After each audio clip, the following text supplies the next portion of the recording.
Morning to all of you. सुप्रभात।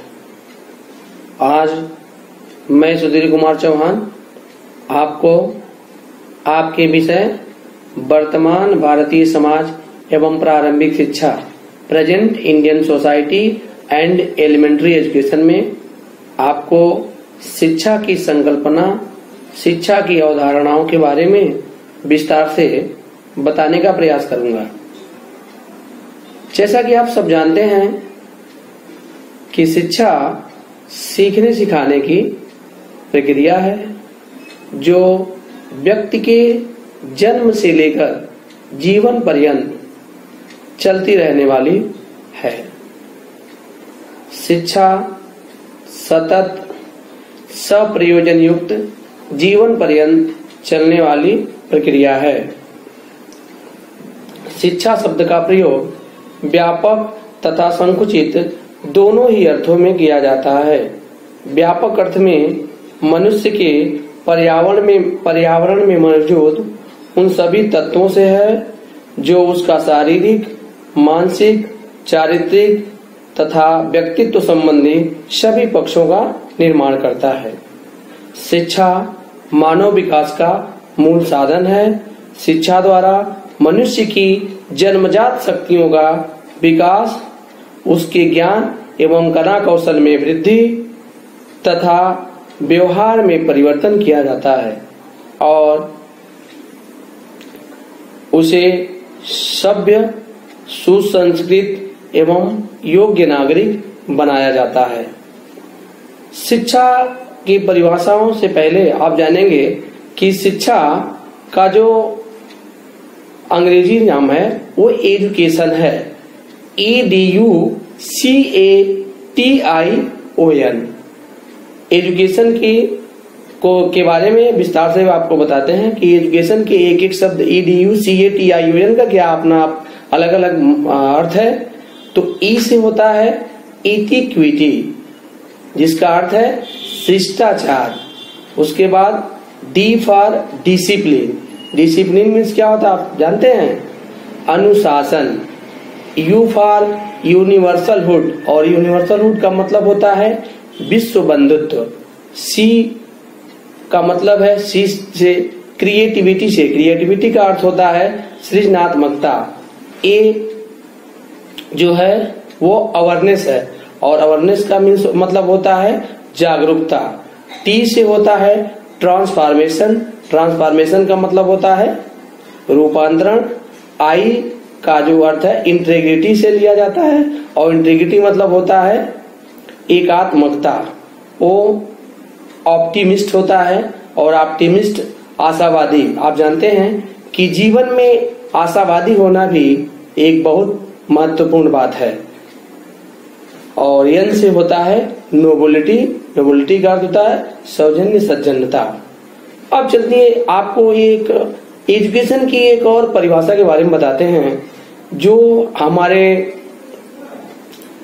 South Africa के महात्मा गांधी कहे जाने वाले नेल्सन मंडेला की है। उनकी परिभाषा है education is the most powerful weapon you can use to change the world. यानी कि उन्होंने शिक्षा को सबसे बड़ा शक्तिशाली हथियार बताया है और बताया है कि शिक्षा ऐसा शक्तिशाली हथियार है जिससे आप पूरी दुनिया को बदल सकते हैं। अब आप जानते हैं कि शिक्षा का प्रयोग जो है भिन्न भिन्न अर्थों में किया जाता है। शिक्षा के कई सारे परिभाषाएं हैं, शिक्षा की कई सारी परिभाषाएं हैं। भिन्न भिन्न लोगों ने, भिन्न भिन्न दार्शनिकों ने, भिन्न भिन्न भारतीय दार्शनिकों ने, महान हमारे जो दार्शनिक चिंतक हुए हैं उन्होंने शिक्षा की अलग अलग परिभाषाएं दी हैं। हमारे यहाँ मनीषियों ने कहा है कि किम किम न साध्यते कल्प देवे विद्या। यानी कि विद्या से या शिक्षा से क्या क्या प्राप्त नहीं किया जा सकता है। कल्प वृक्ष के बारे में आप जानते हैं। कल्प वृक्ष वह वृक्ष होता है जिसके समक्ष हम या आप उपस्थित होकर और अपनी बात रखने मात्र से ही वे बातें पूरी हो जाती है, ऐसा कहने को सुनने को मिलता है। अब आप मनीषियों के बाद आप राजा भर्तृहरि का आपने नाम सुना होगा। राजा भर्तृहरि ने शिक्षा के बारे में कहा है कि विद्या विहीन नर पशु समाना, यानी कि विद्या के बिना मनुष्य जो है वो पशु के समान होता है। उसके बाद अब शिक्षा के शब्द के बारे में आप जाने कि शिक्षा के शाब्दिक अर्थ के बारे में आपसे बात करते हैं। शिक्षा के शाब्दिक अर्थ में आप जान लें कि शिक्षा शब्द संस्कृत भाषा के शिक्ष धातु में अप्रत्यय के लगने से बना है और जिसका अर्थ होता है ज्ञान प्राप्त करना या सीखना। आप ये भी जानेंगे कि वेद के 6 अंगों में से एक शिक्षा भी है। अब आप जानेंगे कि विद्या शब्द की उत्पत्ति जो है वह विद धातु से हुई है और विद धातु का से हुई है, जिसका अर्थ क्या होता है? जानना, पता लगाना अथवा सीखना। अब आप जानेंगे कि यजुर्वेद के 40वें अध्याय में, जिसे उपनिषद भी कहा जाता है, इसके अनुसार विद्या से तात्पर्य वह ज्ञान है या उस ज्ञान से है जिसे जानने के बाद कुछ भी और जानना शेष नहीं रह जाता। महाकवि कालिदास का नाम आपने सुना होगा। महाकवि कालिदास ने शिक्षा के लिए प्रबोध शब्द का प्रयोग किया है, यानी कि प्रबोध वह ज्ञान है जो बुद्धि के द्वारा प्राप्त किया जाता है। साहित्य में शिक्षा के लिए विनय शब्द का प्रयोग किया गया है और इस पद की रचना बी धनी धन अच बराबर विनय है, जिसका अर्थ है किसी विशेष दिशा में ले जाना। यह एक प्रकार की प्रक्रिया है जिसके द्वारा मनुष्य के स्वाभाविक गुणों को, उसके स्वाभाविक क्षमता को विकसित करके मनुष्य को विशेष प्रकार से प्रशिक्षित किया जाना है। विनय शब्द के 2 अर्थ हैं। विशेष विद्याओं को जान लेना, सीख लेना, वह चरित्र निर्माण करना। अमरकोश द्वारा विज्ञान में शब्दों का अंतर स्पष्ट करते हुए भी कहा गया है कि ज्ञान का विषय क्या है? ज्ञान का विषय है मुक्ति। ज्ञान का विषय क्या है? ज्ञान का विषय है मुक्ति। शिक्षा शब्द को अंग्रेजी भाषा में एजुकेशन कहते हैं। इस भाषा शब्द की उत्पत्ति लैटिन भाषा के एजुकेटम शब्द से हुई है, जो उसी भाषा के ई तथा ड्यूको शब्दों से मिलकर बना है। ई का अर्थ होता है आउट ऑफ, अंदर से, और ड्यूको का अर्थ होता है टू लीड, बाहर की ओर, यानी कि अंदर से बाहर की ओर ले जाने का कार्य ही शिक्षा का है। इसलिए एजुकेशन को लैटिन भाषा में आंतरिक शक्तियों को विकसित करने वाला सिद्धांत बताया गया है। शिक्षा शास्त्रियों का ध्यान लैटिन के 2 और शब्दों की ओर गया और वे हैं एजुकेयर तथा एडुकेयर। प्रथम एजुकेयर का अर्थ है विकसित करना या निकालना और दूसरे एजुकेयर का अर्थ है प्रगति करना या उठाना। अब आप शिक्षा के व्यापक अर्थ के बारे में जानेंगे।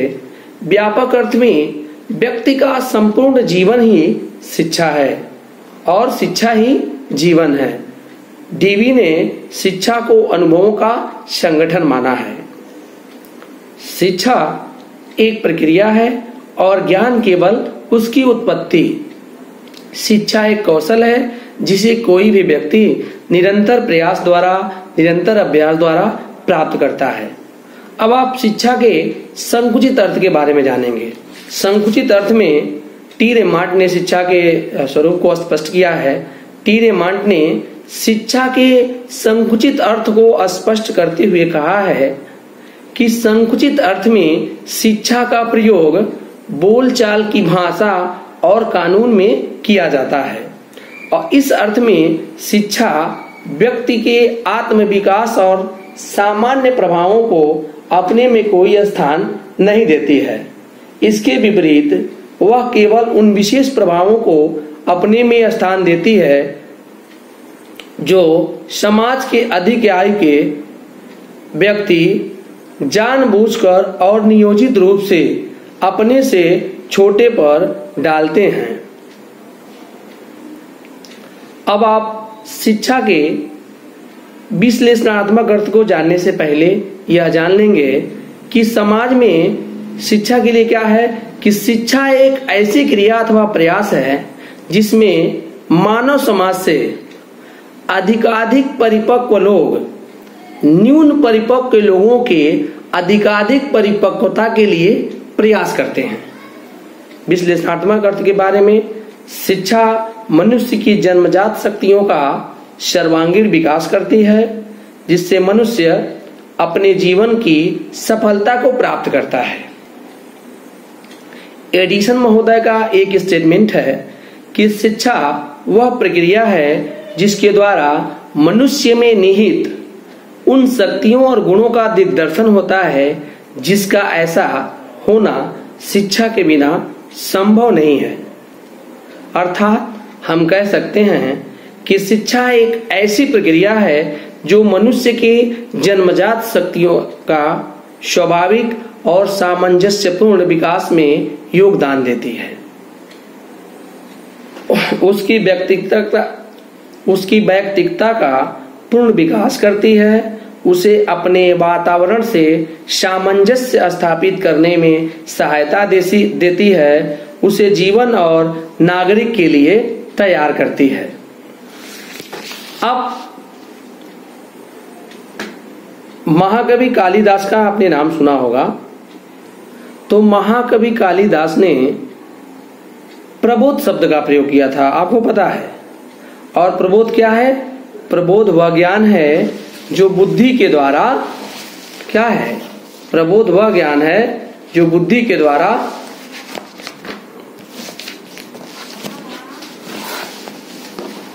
प्राप्त किया जाता है।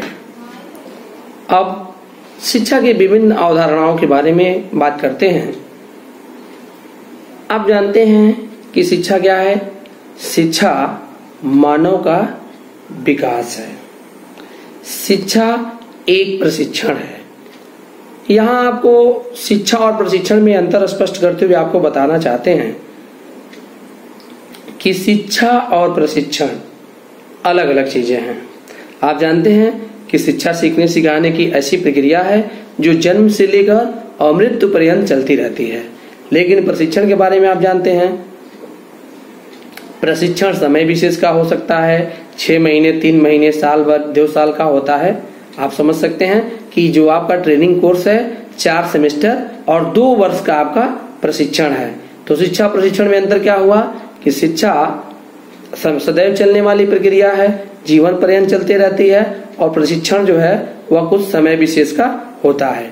अब आप एक और शिक्षा की अवधारणाओं के बारे में जानेंगे कि शिक्षा क्या है। शिक्षा एक सामाजिक कार्य है। अब शिक्षा सामाजिक कार्य कैसे है, इस बारे में हम आपसे बात करते हैं। अरस्तु महोदय का एक स्टेटमेंट है कि मनुष्य एक सामाजिक प्राणी है।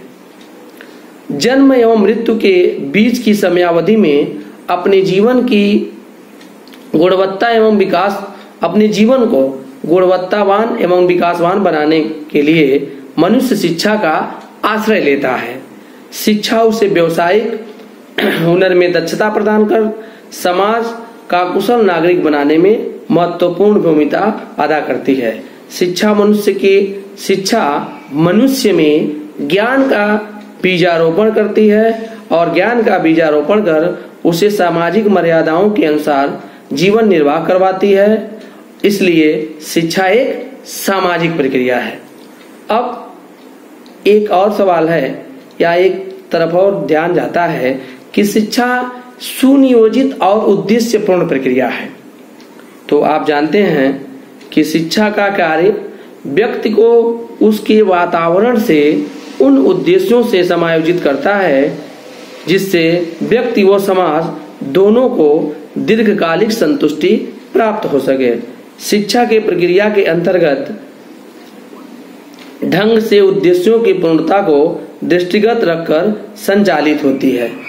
अब आप जानेंगे कि शिक्षा में, जैसे शिक्षा द्विमुखी प्रक्रिया है, शिक्षा त्रिमुखी प्रक्रिया है। तो द्विमुखी प्रक्रिया के बारे में आप जानते होंगे। किसने कहा है? सर जॉन एडम ने शिक्षा को द्विमुखी प्रक्रिया कहा है। और द्विमुखी प्रक्रिया का मतलब कि शिक्षा के दो ध्रुव होते हैं, एक ध्रुव शिक्षक है और एक शिक्षार्थी है।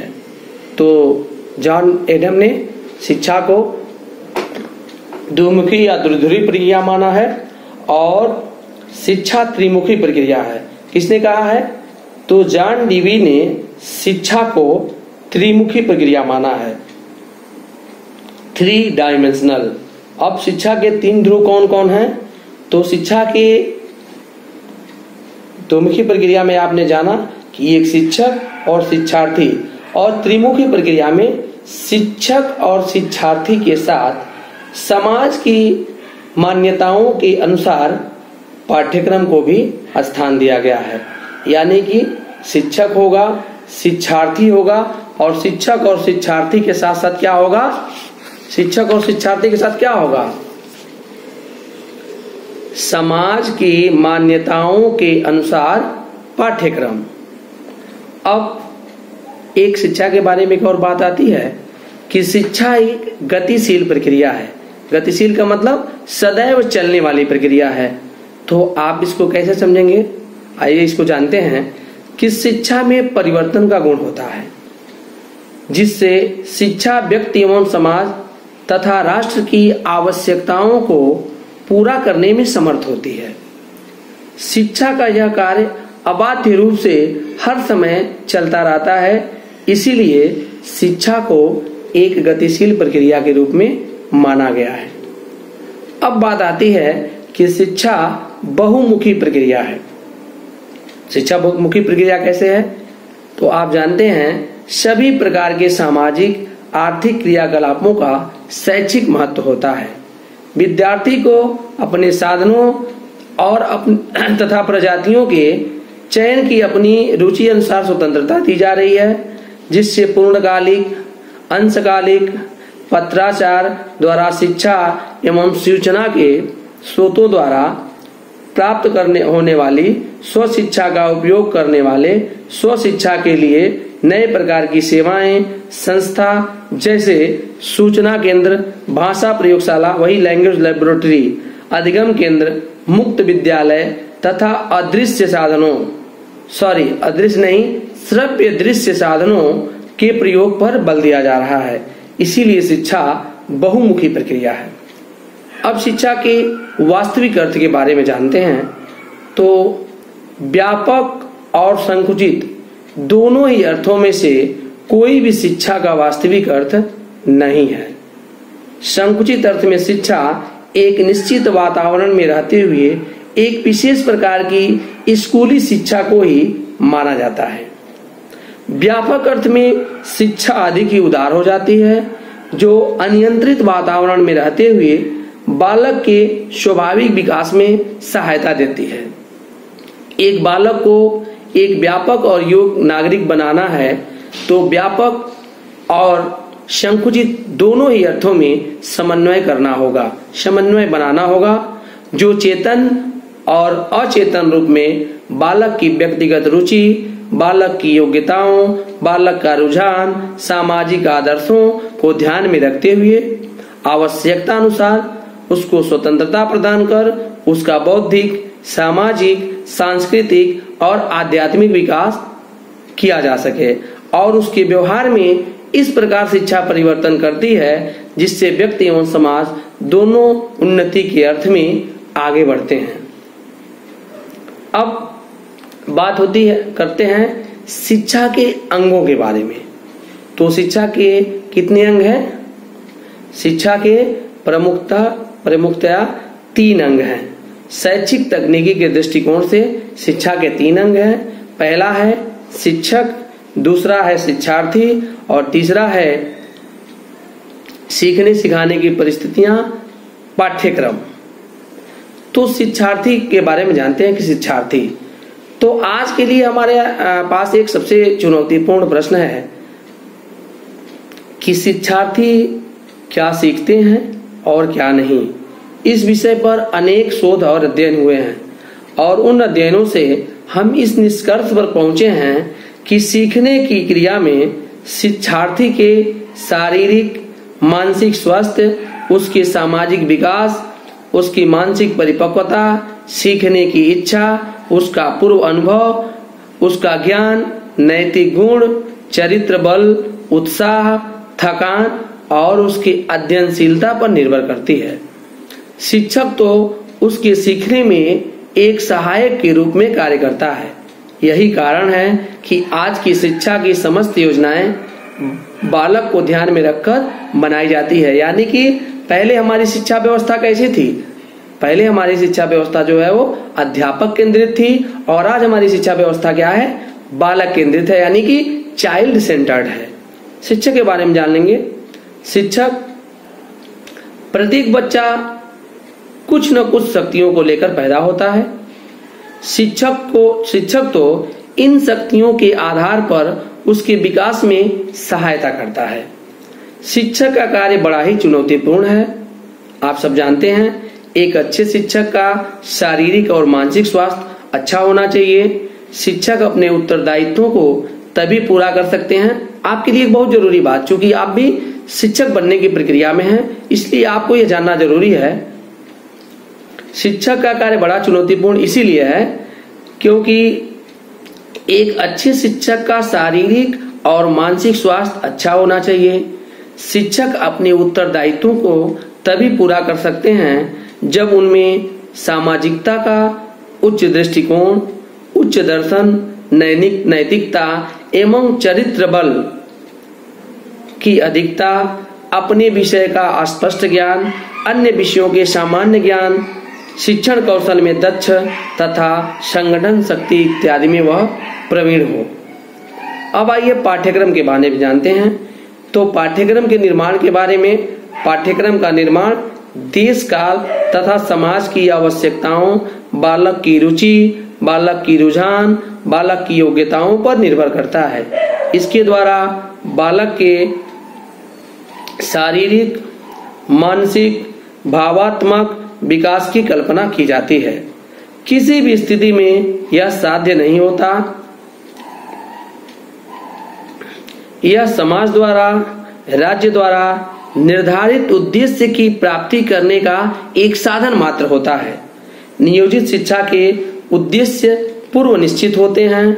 इन उद्देश्यों की प्राप्ति के लिए बच्चों को कुछ भी सिखाया जाता है और सिखाने की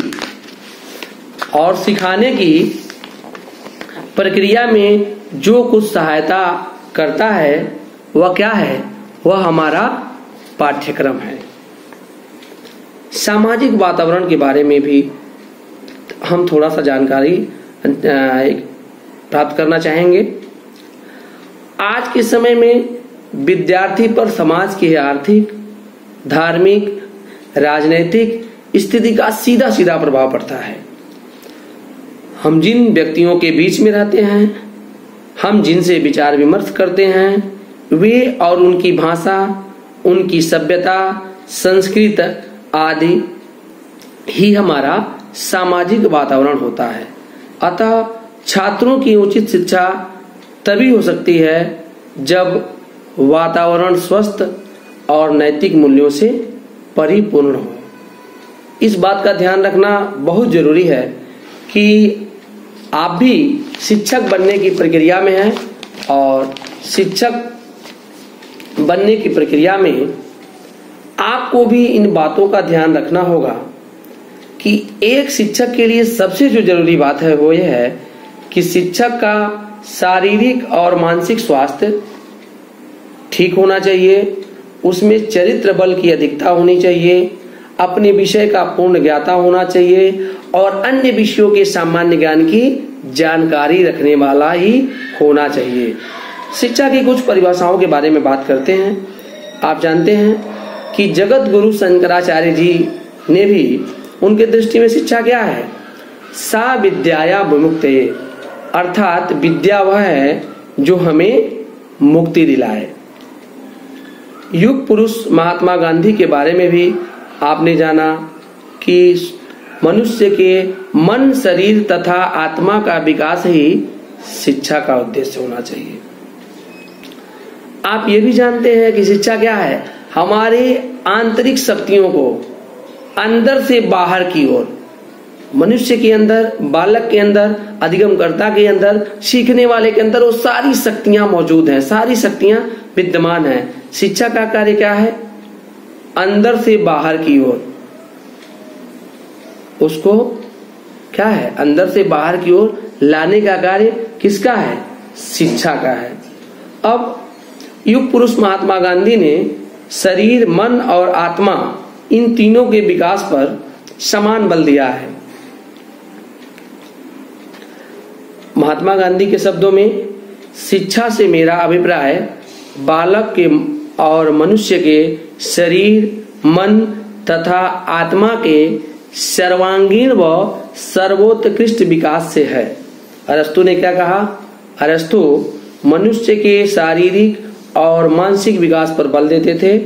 उनका विश्वास था कि उचित शारीरिक एवं मानसिक विकास होने पर ही मनुष्य आत्मा की अनुभूति कर सकता है। आप अरस्तु महोदय के शब्दों में, आपको पता है कि स्वस्थ शरीर में ही स्वस्थ मस्तिष्क का निर्माण होता है। आप हर्बर्ट स्पेंसर का नाम आपने सुना होगा। हर्बर्ट स्पेंसर ने शिक्षा का अर्थ अंतः शक्तियों का बाह्य जीवन में समन्वय स्थापित करना है। यानी कि जो हमारे अंदर अंतः शक्तियां हैं, उसका हम बाह्य जीवन में, बाह्य परिवेश में, उसमें हम कैसा समन्वय बनाते हैं, कैसा समन्वय स्थापित करते हैं, ये हमको अगर इसको समझने में, इसको बताने में अगर कोई चीज हमारी मदद करती है तो वो है शिक्षा। अब यूनानी दार्शनिक का आपने नाम सुना होगा, प्लेटो। प्लेटो, जैसा कि आपकी कॉलेज की कक्षाओं में आपको आदर्शवाद, प्रकृतिवाद, प्रयोजनवाद के बारे में भी आपको बताया गया है। तो आदर्शवाद के सबसे बड़े समर्थक के रूप में माने जाते हैं प्लेटो। तो प्लेटो के अनुसार शिक्षा की परिभाषा है कि शिक्षा का कार्य, या शिक्षा क्या है? शिक्षा का कार्य मनुष्य के शरीर और आत्मा को वह पूर्णता प्रदान करना है जिसके कि वह योग्य है। अतः शिक्षा किसी भी समाज में सदैव चलने वाली सोद्देश्यपूर्ण सामाजिक प्रक्रिया है, जिसके द्वारा मनुष्य की जन्मजात शक्तियों का विकास, उसके ज्ञान एवं कला कौशल में वृद्धि तथा व्यवहार में परिवर्तन किया जाता है और इस प्रकार उसे सभ्य, सुसंस्कृत एवं योग्य नागरिक बनाया जाता है। इसके द्वारा व्यक्ति एवं समाज दोनों निरंतर विकास करते हैं। इसी प्रकरण में आपको जानना है कि शिक्षा के साधन और अभिकरण, शिक्षा के कौन कौन से साधन हैं। आप सब हम जानते हैं कि शिक्षा के जब अभिकरणों की हम बात करेंगे तो डीबी भाटिया ने शिक्षा के साधनों को स्पष्ट करते हुए लिखा है कि समाज में शिक्षा कार्य को कार्यान्वित करने के लिए अनेक विशिष्ट संस्थाओं का विकास किया गया है और इन्हीं संस्थाओं को शिक्षा का साधन कहा जाता है। अब आप जानेंगे कि साधन शब्द अंग्रेजी भाषा के एजेंसी शब्द का हिंदी रूपांतरण है। एजेंसी शब्द का हिंदी रूपांतरण है। इस शब्द का अर्थ उस व्यक्ति, वस्तु या तंत्र से है जो कार्य करता है, वह अपना प्रभाव डालता है। इस प्रकार शिक्षा के साधन के अंतर्गत सभी वस्तुओं और तत्व आ जाते हैं। वे सभी वस्तुएं और तत्व आ जाते हैं जो बालक को किसी भी प्रकार से, किसी भी प्रकार की शिक्षा प्रदान करते हैं। शिक्षा के इन साधनों का बालक पर, सीखने वाले पर, अधिगमकर्ता पर प्रत्यक्ष या अप्रत्यक्ष रूप से शैक्षिक प्रभाव पड़ता है और वह सदैव सीखता रहता है।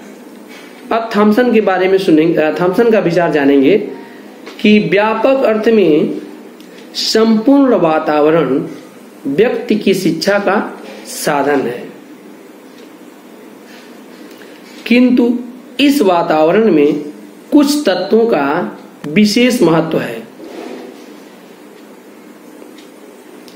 जैसे घर, विद्यालय, प्रेस, सामाजिक जीवन, मनोरंजन तथा कोई प्रिय कार्य।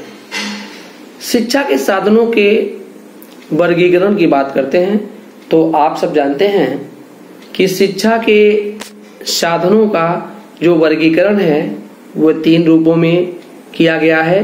पहला, औपचारिक शिक्षा यानी कि फॉर्मल एजुकेशन। ब्राउन ने अपनी पुस्तक शैक्षिक समाजशास्त्र में इन शिक्षा के जो औपचारिक साधन हैं उनका स्पष्टीकरण किया है और उसमें उन्होंने पाठशाला, पुस्तकालय और वाचनालय, संग्रहालय, कलात्मक पक्ष और व्यायामशाला आदि को महत्व दिया है। पाठशाला के बारे में आप जानते हैं, यहाँ शिक्षा संबंधी सभी कार्यक्रम पूर्व निश्चित योजना के अनुसार संपादित किए जाते हैं और शिक्षा जानबूझकर नियमित रूप से दी जाती है। पुस्तकालय और वाचनालय के बारे में भी आप जानते हैं, यहाँ पाठ्य विषय संबंधी पुस्तकों के अतिरिक्त अनेक पत्र पत्रिकाएं को पढ़ने का अवसर मिलता है और इससे लाभ उठाते हुए हम क्या करते हैं, अपना ज्ञान वर्धन करते हैं। संग्रहालय के बारे में आप जानते हैं, इसमें ऐतिहासिक लेखों, भौगोलिक तथ्यों, कलाकृतियों, जीव जंतुओं इत्यादि का संग्रह किया जाता है। इन सब वस्तुओं को दिखाने से बालक का ज्ञानात्मक और सामाजिक दोनों ही तरह का विकास होता है। कलात्मक पक्ष के बारे में आप जानते हैं, कला पक्ष के कलात्मक चित्रों को देखकर बालक में कलात्मक तथा सौंदर्यानुभूति की भावना जागृत होती है और उसका साहित्य और कला के प्रति प्रेम और रुचि बढ़ने लगती है। व्यायामशाला के बारे में आप जानते हैं कि यहाँ शरीर को स्वस्थ, हिष्ट पुष्ट और सुंदर बनाने के लिए नियमित रूप से शिक्षा प्रदान की जाती है। जॉन डीवी ने कहा है कि औपचारिक शिक्षा के बिना जटिल समाज के सारे साधनों एवं सिद्धियों को हस्तांतरित करना संभव नहीं है। यह ऐसे अनुभव की प्राप्ति का द्वार खोलता है जिसको एक दूसरे के साथ रहकर और शिक्षा के द्वारा हम प्राप्त कर सकते हैं।